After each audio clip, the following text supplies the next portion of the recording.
On vous a appris que l'histoire est une ligne droite. Qu'il y a d'un côté la loi, et de l'autre le crime. D'un côté l'État, et de l'autre la mafia. Que ces deux mondes s'affrontent, que des juges courageux meurent pour la vérité. C'est une version rassurante. Mais c'est le plus gros mensonge de la fin du XXe siècle. En Italie, durant les années de plomb, ces deux lignes parallèles ne se sont pas contentées de se croiser. Elles ont fusionné. Ce que vous allez découvrir dans cette série, ce n'est pas une théorie du complot.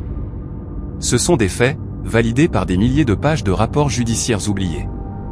C'est l'histoire d'une poignée d'hommes qui ont décidé de jouer à Dieu. Des banquiers qui blanchissent l'argent de la drogue sous les ors du Vatican. Des services secrets qui posent des bombes dans leurs propres gares pour terrifier la population. Bienvenue dans l'Alliance interdite. Aujourd'hui, épisode 1, le pacte de sang. Tout commence par une liste de noms qu'on n'aurait jamais dû trouver. Pour comprendre le pacte, il faut d'abord rencontrer son architecte. Il ne porte pas de treillis militaire, ni de tatouage de gang. C'est un homme âgé, aux manières douces, qui ressemble à un grand-père inoffensif. Il s'appelle Licio Gelli. Officiellement, c'est un simple industriel du textile. Officieusement, c'est l'homme le plus puissant d'Italie. Peut-être même d'Europe. Gelli est le grand maître d'une loge maçonnique très spéciale. La loge Propaganda du l'AP2. La franc-maçonnerie est légale en Italie. Mais l'AP2 n'est pas une loge comme les autres. C'est un club privé ultra sélect, dont l'existence même est cachée au Grand Orient d'Italie. Le but de Gelli n'est pas philosophique. Son but est le contrôle total.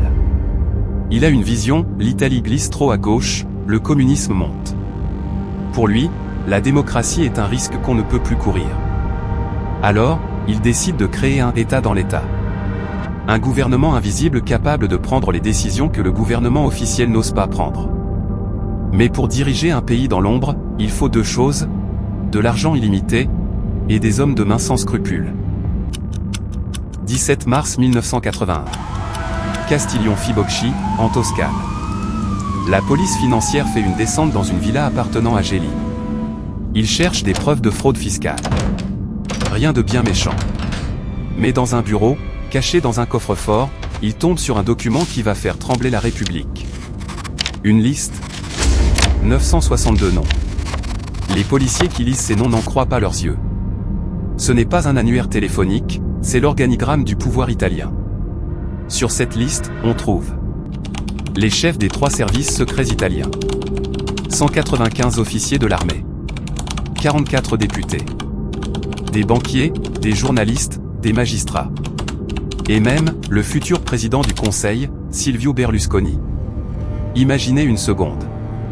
Ceux qui sont censés enquêter, ceux qui sont censés juger, et ceux qui sont censés informer, répondent tous au même maître, Licio Gelli. Mais il manque des noms sur cette liste. Des noms qui ne sont pas écrits, mais qui sont pourtant assis à la même table. Les partenaires silencieux. La loge P2 a le pouvoir politique. Mais elle a besoin de braves pour le sale boulot, et de liquidités pour financer ses opérations secrètes. Qui dispose de montagnes d'argent liquide à cette époque? La Cosa Nostra. La mafia sicilienne. C'est ici que le pacte est scellé. D'un côté, la mafia cherche à blanchir ses milliards de lires issus du trafic d'héroïne. De l'autre, la loge P2 a infiltré le système bancaire, notamment via une banque très particulière, la Banque Ambrosiano, dirigée par Roberto Calvi, surnommé le banquier de Dieu. Le mécanisme est simple et génial. La mafia donne le cash à Calvi. Calvi le fait transiter par des sociétés écrans au Panama et aux Bahamas. Et devinez qui est le garant final de ces opérations? L'Institut pour les œuvres de religion. La Banque du Vatican. Pourquoi le Vatican? Parce que c'est un État souverain. La police italienne ne peut pas y entrer. C'est le coffre-fort parfait.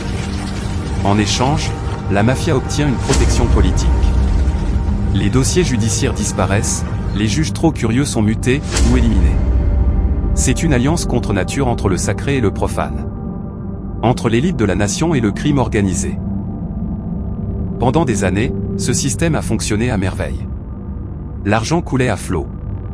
L'influence de Gelli était totale. Mais comme tous les châteaux de cartes, il suffit d'un coup de vent pour que tout s'effondre. Au début des années 80, l'argent commence à manquer. La banque Ambrosiano a un trou d'1,3 milliard de dollars dans ses caisses. Le Vatican commence à paniquer. La mafia réclame son argent. Le pacte de sang est sur le point de se briser. Et quand on rompt un pacte avec le diable, on ne paie pas avec de l'argent. On paie avec sa vie. Dans le prochain épisode, nous suivrons la chute vertigineuse de l'homme qui en savait trop. Roberto Calvi, le banquier de Dieu.